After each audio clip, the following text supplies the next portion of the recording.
वास्तुकलेचा आवाका आपल्याला जर समजून घ्यायचा असेल आणि ती कशी न्याहाळायची हेही जर शिकायचं असेल तर आपल्याला 6 कोटींचा आश्रय घेता येणं सहज शक्य आहे आणि त्यातून हे सगळं सुलभ होईल।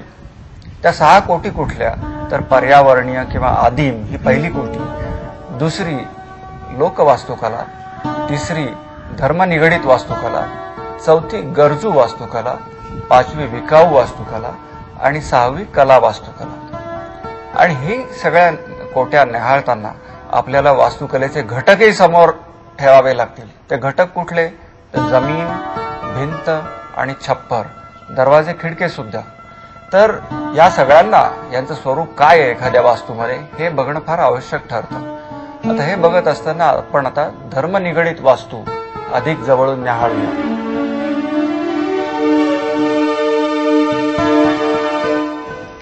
धर्मनिगडित वास्तू इतर कोटींपेक्षा वेगळी कशी तर याच्यात आपल्याला असं जाणवतं की इथे कोणी मनुष्य राहत नसतो। ही देवासाठी, काहीतरी गूढ व्यक्तीसाठी ही जागा तयार केलेली असते। इथे काही प्रार्थना होत असतात, त्या प्रार्थनेचं स्वरूप महत्वाचं असतं, तिथला आवाज महत्वाचा असतो। कुठल्या तरी विश्वासानं, कुठल्या तरी श्रद्धेनं, कुठल्या तरी भक्तिभावानं आपण ह्या मंदिराची स्थापना केलेली असते। हा त्याचा गाभा आहे। तेव्हा त्याच्या मागे अनेक मिथकं असू शकतात, त्याच्या मागे देवादिकांच्या गोष्टी असू शकतात, तर पुराण असू शकतं, त्यामुळेच ही वास्तू घडत असते।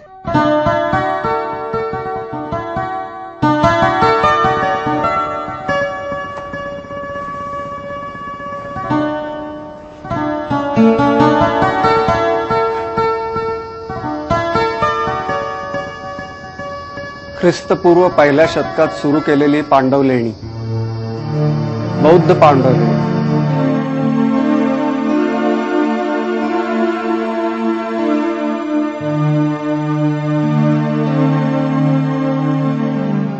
खडकात खोदून काढलेली, इसवी सनानंतरच्या 4थ्या शतकात पूर्ण झाली।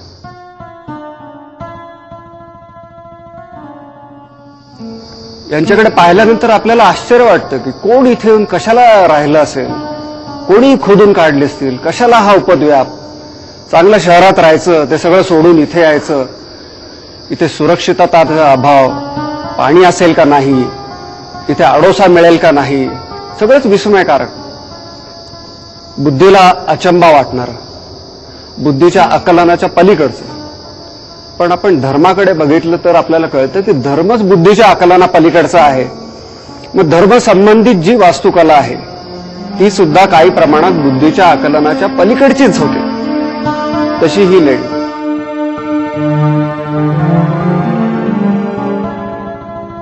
अशीच लेणी आपल्याला सर्वत्र महाराष्ट्रात बघायला मिळतात, भारतात बघायला मिळतात। अजंठा, एलोरा, कार्लं, भाजं इत्यादी। इथे जो आपण पाहतो आहोत हा बौद्ध विहार आहे। इथे ऋषी मुनी येऊन राहायचे। प्रत्येकाला एक एक खोली आहे, इथे झोपायची खोली आहे आणि हा मध्ये जो विहार आहे, हा जो भाग आहे, याच्यात बसून प्रार्थना करायला वाव मिळत होता। लेण्यांचं वैशिष्ट्य काय ते एक वैशिष्ट्य असं सांगता येईल की इथे छत, खांब, जमीन हे एकमेकात पूर्ण समाविष्ट आहे। इथे छत वेगळं कुठलं आणि खांब वेगळे कुठले असे फक्त दृश्याकारामुळे आपल्याला समजतात, परंतु सगळंच जे काही याचं वजन आहे वास्तूचं, हे सर्वत्र पसरवण्यासाठी पूर्ण वास्तूचा आपला उपयोग झालेला दिसतो। हे एक लेणी वास्तुकलेचं वैशिष्ट्य। भृतसंहितेमध्ये 3 खंड केले, त्यातला एक खंड आपल्याला असं सांगतो की श्वेम म्हणजे काय, तो खोदून काढून ज्याच्यात माणूस शिरून राहील ते श्वेम। तस हे आपलं श्वेम आर्किटेक्चर म्हणायला पाहिजे।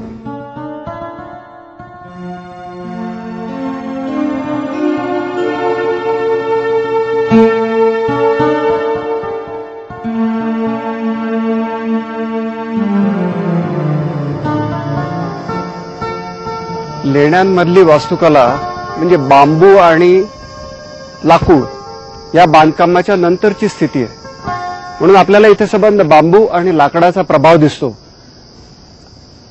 किंबहुना हे असे अर्ध गोलाकृती आकार आणि हे रिफाडं आणि हे बीम्स हे असं शक्यच नाही दगडात. हे आपल्याला सगळे आकार आणि प्रकार जे दिसत आहेत ते बांबू आणि लाकूड यांची सवय असलेल्या बांधकामातल्या लोकांनी घडवलेली वास्तुकला म्हणून दिसत आहेत.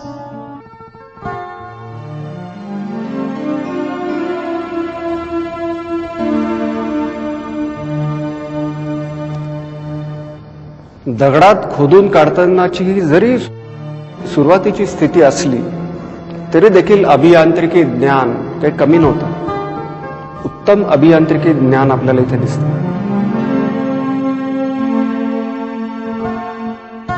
अर्धपिंपाकृती जे छत आहे आणि त्याच्या शेवटी ही चैत्य खिडकी जी आहे, याच्यावरून आपल्याला लक्षात येतं की पूर्वीचं बांधकाम बांबूमध्ये कसं केलं होतं. तसाच बांबूचाच आकार या चैत्य सभागृहात आपल्याला केलेला दिसतो. अशीच चैत्य सभागृह आपल्याला कारल्याला दिसतात, याच्यापेक्षा मोठी आणि अधिक सुबकपणे तयार केलेली. या लेण्यांमध्ये शिल्पकला, शिलालेख आणि वास्तुकला यामधील तिन्ही विचारांचा संगम आणि मिलाफ आपल्याला दिसतो. तिन्ही मिळून आपल्याला ऐतिहासिक ज्ञान काहीतरी प्राप्त होतं अमुक एका कालखंडाविषयी. आणि म्हणून याच्यातूनच आपल्याला संधरण आणि संवर्धन या दोन कल्पनांनाही समजून घ्यावं लागणार आहे. धार्मिक वास्तुकला ज्या वेळेला कलेची शिखर गाठू पाहते, ज्या वेळेला ती कला वास्तुकला होऊ पाहते, त्यावेळेला नेमकं काय घडतं? भव्यता, दिव्यता त्याला साकार करायची असते. इदन्न मम आपण म्हणतो, हे कुणीतरी पृथ्वी तलावर बाहेरून आलेलं आहे, देवानी केलेलं आहे. हे माणसाच्या शक्तीच्या आकलनाच्या, बौद्धिक आकलनाच्या बाहेरची गोष्ट आहे, असं काहीतरी तिथे दाखवायचं असतं. आणि ते बरोबर आपल्याला वेरूळच्या वास्तुकलेत पाहायला मिळतं.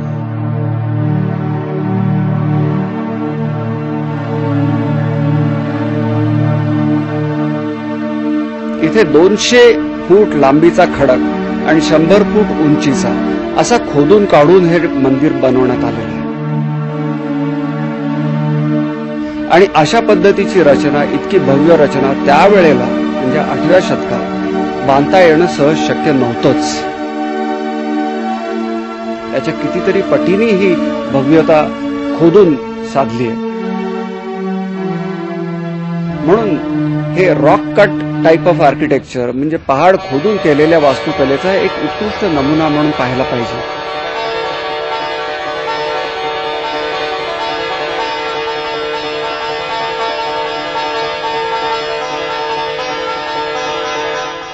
आणि यामागे प्रेषक कोण होता? तर राष्ट्रकूटातला पहिला कृष्ण. याच्या कारकिर्दीत ही भव्यता आपण साकार झालेली पाहतो.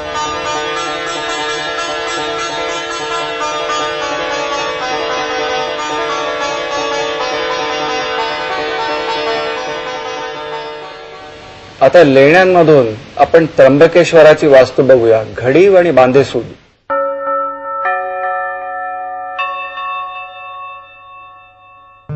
हे नाशिक मधलं त्र्यंबकेश्वराचं मंदिर. मंदिराला एक स्वतःचं असं प्रांगण आहे, चौताली भिंत आहे, कुंड आहे मोठं, आणि सबंध अंगणाच्या मध्यभागी मंदिराची योजना केलेली आहे. इथे आपण पाहतो या मंदिराला 2 प्रमुख भाग आहेत, श्रीमंदिर आणि जगमोहन. इंडो आर्यन शैलीमधलं हे मंदिर आहे. याची शिखराची योजना सबंध दगडात बांधलेलं आहे आणि हेमाडपंथी शैलीत बांधलेलं आहे. भव्यता, दिव्यता आणि विस्मय या तिन्ही गोष्टींची करामत आपल्याला याच्यात बघायला मिळते.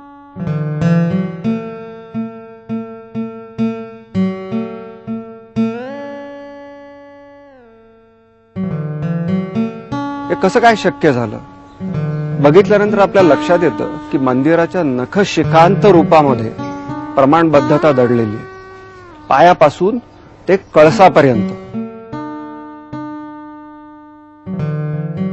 प्रत्येक गोष्ट सुबद्ध, सुडौल, सुंदर, त्याचं आलेखन सुंदर झालेलं आहे, प्रमाणबद्धता चांगली आहे आणि अतिशय रेखीव काम झालेलं आहे. जेथल्या तिथे सगळं आहे असं वाटतं आपल्याला. त्यामुळे एकदम विस्मय निर्माण होतो.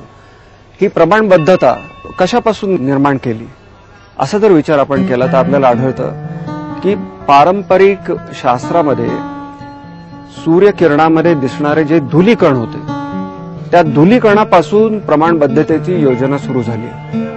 गर्भगृहाचं जी काही प्रमाणबद्धता आहे त्याच्याशी संबंधित शिखराची उंची, मंदिराची उंची, असं संबंध प्रमाणबद्धता एका दुसरी गुंतवलेली दिसते आपल्याला.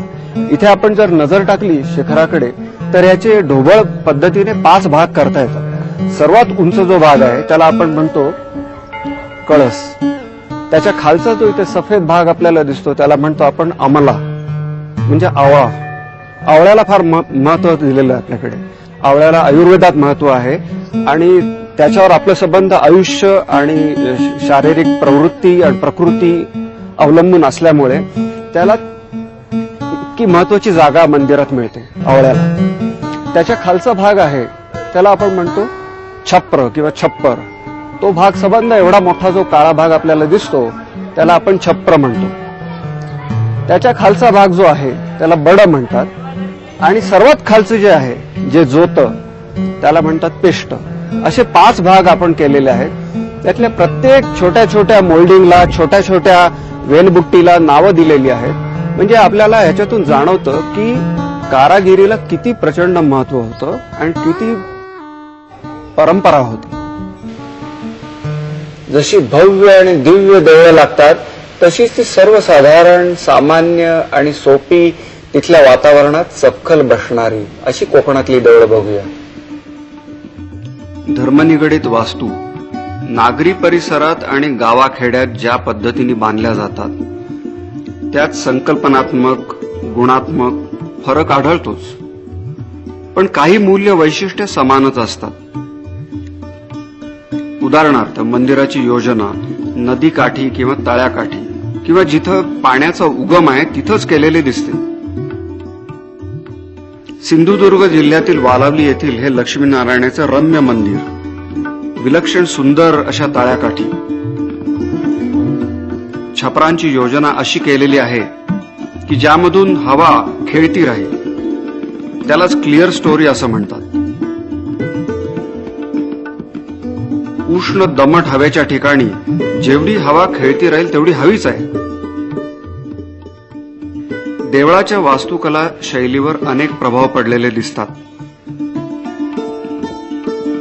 शिखरांची मांडणी, कमानी यामध्ये युरोपियन आणि दाक्षिणात्य प्रभाव दिसतो. दीपमाळा मात्र खास महाराष्ट्रीय.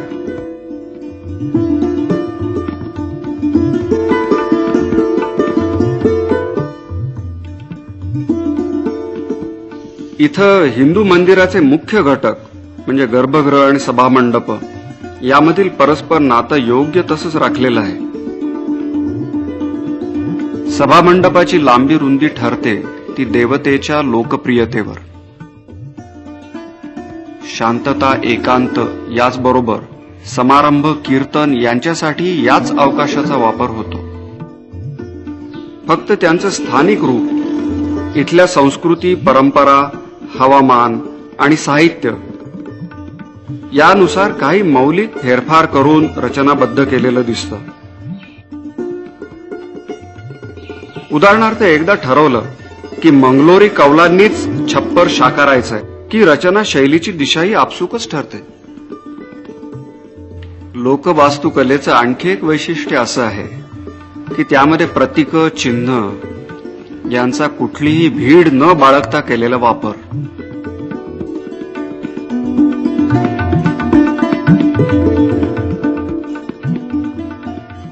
या सर्वांमध्ये आपल्याला या प्रतीक आणि चिन्हाद्वारे कलाकुसर पाहायला मिळते. पक्षी, पानं, फुलं, वेली, फळं, प्राणी या सर्वांना या प्रतीकांमध्ये स्थान आहे. तसंच देवदेवतांशी निगडीत असलेली पौराणिक मिथकं यांनाही.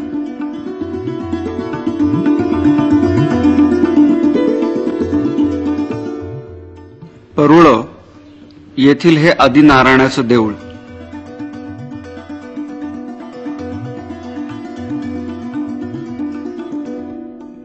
गावातील इतर घरांच्या छपरांसारखंच याचंही छप्पर थोडंसं अधिक उंचावलेलं, अधिक रेखीव आतमधील सभागृह शांत,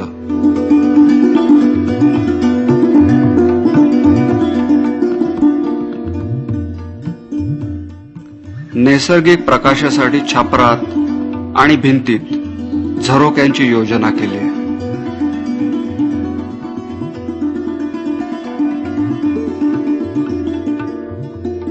हे परुळे येथील रवळनाथाचे मंदिर.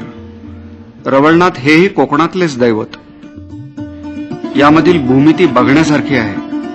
अष्टकोन, चौरस, गोलाकार या सर्वांना एकत्र आणून या मंदिराची वास्तू आखली आहे.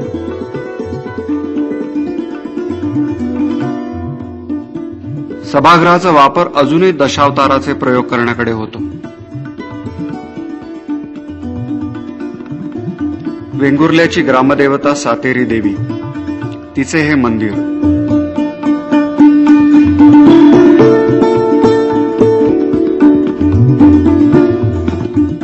परदेशी प्रभावाखाली मुख्य सांस्कृतिक अवकाश पूर्णपणे बदलल्याची उदाहरणे थोडीच असावीत. त्यात हे प्रामुख्याने मोडते. येथील सभामंडप नव्या बांधकाम तंत्राने पूर्णपणे बदलून गेलाय.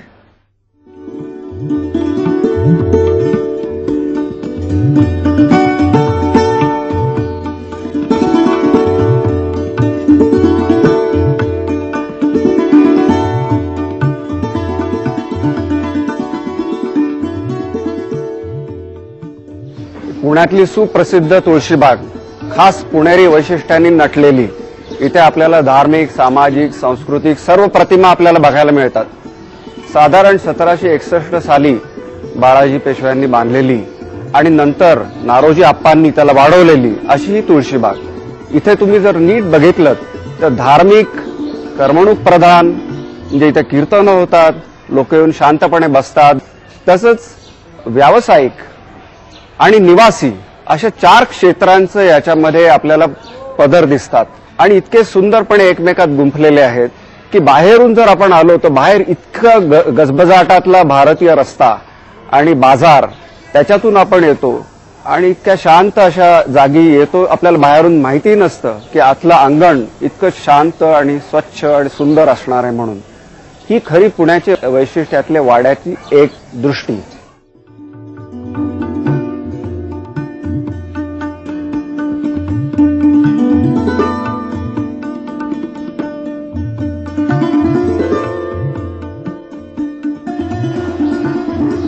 तुळशीबागेच्या या मंदिरात, या रामाच्या मंदिरात आपल्याला खास पुणेरी वास्तुकलेची वैशिष्ट्ये दिसतात. एक खांब, सागवानाचे मोठे मोठे खांब, त्याच्यानंतर या वरती असलेल्या तुळया, तक्तपोशी, त्याच्यावरची नक्षी, ही खास पुणेरी वाड्यात आपल्याला बघायला मिळते.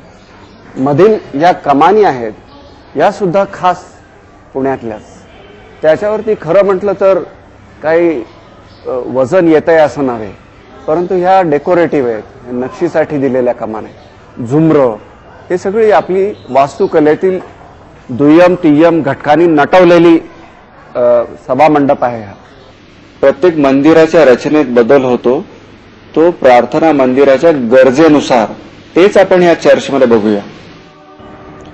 धर्मनिगडित वास्तूंना भव्य विराट रूप दिलं जातं. त्या आकाशाकडे उंच झेपावणाऱ्या, मजबूत देखण्या मुद्दाम बनवल्या जातात. आता हे पणजीम मधलं एक चर्च, पणजीम चर्च, 1619 साली बांधलेली. याची शैली आहे पोर्तुगीज बरोक. त्याचा चेहरा मोहरा, ज्याला इंग्रजीत फसाड म्हणतात, त्याला नटवलं दिलं. दोन्हीकडे टॉवर्स आहेत, मनोरे केलेत आणि मध्यभागी एक मनोरा आहे. त्यामुळे 3 घंटा त्याच्यामध्ये बसवले. आता ह्या मुख्य फसाडमध्ये अनेक पद्धतीची चिन्ह, प्रतीकं अशी समाविष्ट केली जातात. आणि याचं वैशिष्ट्य म्हणजे सबंध गिलावा दिलेलं स्वरूप, ज्याला गेबलची भिंत म्हणतात, याच्या मागे लपवलेलं आहे ते सभागृह. आता या चर्चला जे उंच टेकडीवर, अल्टिरो टेकडीवर स्थान दिलं गेलं आहे, त्यामुळे त्याचं महत्व अधिकच वाढलेलं आहे आणि ते वाढवण्यासाठी अनेक पायऱ्यांची योजना केली आहे.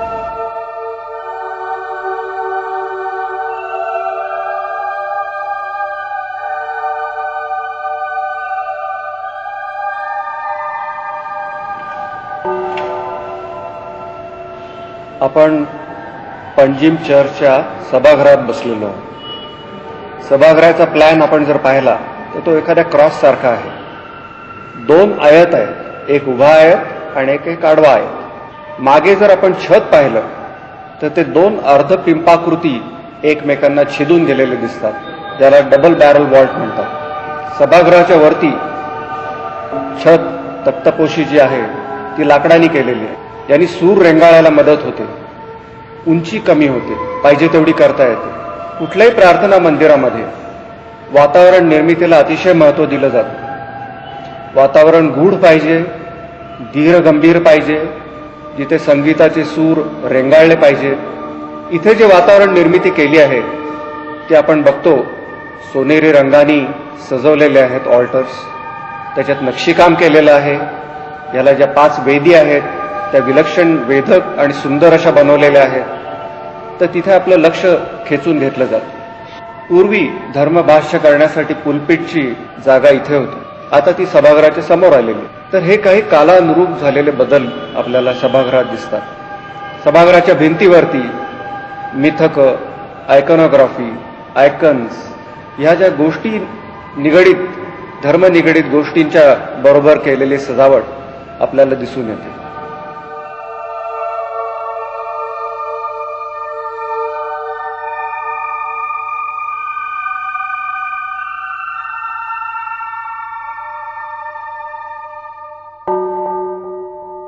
धर्मसंबंधित वास्तूमध्ये, मग ती कुठल्याही धर्माची का असेना, भूमितीला असाधारण महत्त्व दिलं गेलं आहे.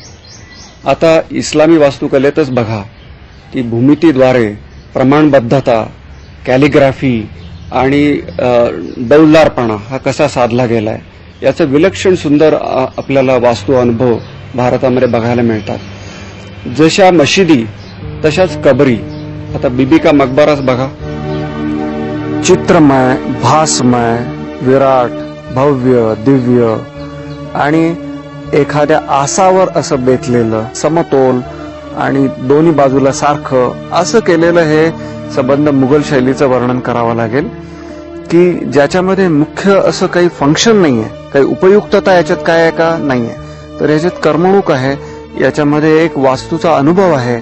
प्रवेशद्वारामधून आपण मुख्य वास्तूकडे कसे येतो आणि जो हा एखादा वास्तू अनुभव द्विगुणित होत जातो तो इथे विलक्षण असा आपल्याला मिळतो मुघल वास्तुकलेत.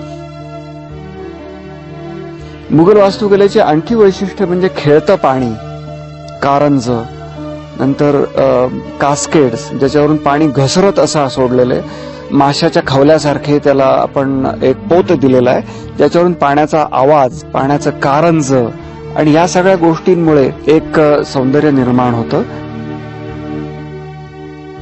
इथे लोक कुठे चालतील, बागकाम कुठे असेल, पाणी कुठे असेल, त्याच्यामुळे या प्रत्येक गोष्टीचं जे काही निरीक्षण केलेलं आहे बारकाव्याने, छोट्या छोट्या गोष्टींचे जे डिटेलिंग ज्याला म्हणतात ते फार सुंदर याच्यात केलेलं दिसतं. आणि त्याच्यात मग पानं, फुलं आणि कॅलिग्राफी, अरेबिक स्क्रिप्टची कॅलिग्राफी यांचा वापर केलेला दिसतो. इथे मूर्तिकला आपल्याला दिसत नाही, कुठल्या माणसाचं, व्यक्तीचं रेखाटन केलेलं दिसत नाही आपल्याला, आणि म्हणून त्याची जागा कॅलिग्राफी घेते. अरेबिक स्क्रिप्ट जे आहे ते इथे त्याची जागा घेते आणि त्याच्या मार्फत आपण इथे काहीतरी सौंदर्य निर्माण करायचं, डेकोरेशन आणि कलाकुसर करण्याचा प्रयत्न केलेला आपल्याला मुघल वास्तुशैलीत दिसतो. दुसरं जे चित्रमय आपण म्हटलं त्याच्यात याचा संबंध, याचं एक चित्र आहे की एका ह्या दृष्टिक्षेपाची एक चौकट असेल, त्या चौकटीमध्ये 4 मिनार असतील, त्या चौकटीत 4 मिनाराच्या मध्यभागी एक घुमट असेल, असं या चौकटीतनं त्याचं एक रेखाटन केलेलं आहे, त्याची योजना केलेली आहे, त्याची निर्मिती केलेली आहे. म्हणून ह्या वास्तुशैलीला अतिशय वेगळ्या पद्धतीने आपल्याला कला प्रकारात ओळखता येतं.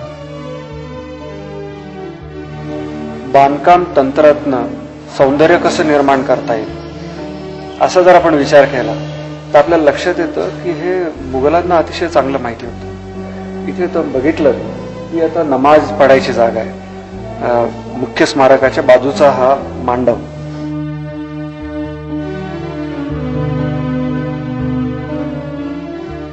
याच्या जर कमानी आपण बघितल्या तर इथे 4ही बाजूला कमानी दिसतात कमानीच्या मधल्या भागाकडे आपण जर नजर टाकली तर याला म्हणतात स्क्विंच कन्स्ट्रक्शन. म्हणजे आर्च जी आहे, कमान आहे, त्या कमानीतून कमानीतून छोटी कमान असं करत बांधत एक पाया तयार केला, ज्याच्यावरती मग घुमटाची रचना केली. हे ग्रीक शैलीच्या अगदी वेगळा प्रकार आहे हा. म्हणून या प्रकारातून, या कन्स्ट्रक्शनच्या प्रकारातून, या तंत्रज्ञानातून सौंदर्य निर्माण झालेलं दिसतं. म्हणून मग याच्यात मग आपल्याला विविध ठिकाणी असं बघायला मिळेल की मग याच्यात फुलं, पानं, नक्षी यांनी सुद्धा ही सजवलेली आपल्याला दिसते. या प्रार्थना मंदिराच्या जमिनीवर आपल्याला एक आयताकृती पॅटर्न्स केलेले दिसतात. त्याच्यातल्या एका आयताकडे जर आपण बघितलं तर त्याच्यात बरोबर एक व्यक्ती बसू शकतो अशा पद्धतीने त्याची रचना आहे. म्हणजे 4 खांबांच्या मध्ये जणू काही 15 लोकांना बसण्यासाठी मांडणी केलेली दिसते. धर्मनिगडीत वास्तूत आपण काय पाहिलं आता, तर याच्यामध्ये एखादे स्थान म्हणजे गुहेत आपण गुहेचं आर्किटेक्चर बघितलं, लेण्यांचं आर्किटेक्चर बघितलं, तिथे मनुष्य शहरापासून दूर गेलेला बघितला आणि तिथे त्यांनी काहीतरी घडवलेलं बघितलं. दुसरं आपण बघितलं त्र्यंबकेश्वरासारखं देऊळ की ज्याच्यामध्ये प्रमाणबद्धता, सुसूत्रता, सुडौलपणा, रेखीवपणा, कोरीवपणा हे अगदी एका शिखराला पोचलेलं आहे. अतिशय सुंदर अशी वास्तू घडवलेली पूर्णपणे. तिसरं आपण बघितलं की एका लोकवास्तूत इतकं काही सुंदर घडीवपणा नसला तरी त्याच्यामध्ये एक अवकाश योजना अतिशय सुंदर आहे. तसं विविध पद्धतीने आपण धर्मनिगडीत वास्तूचं स्वरूप बघितलं.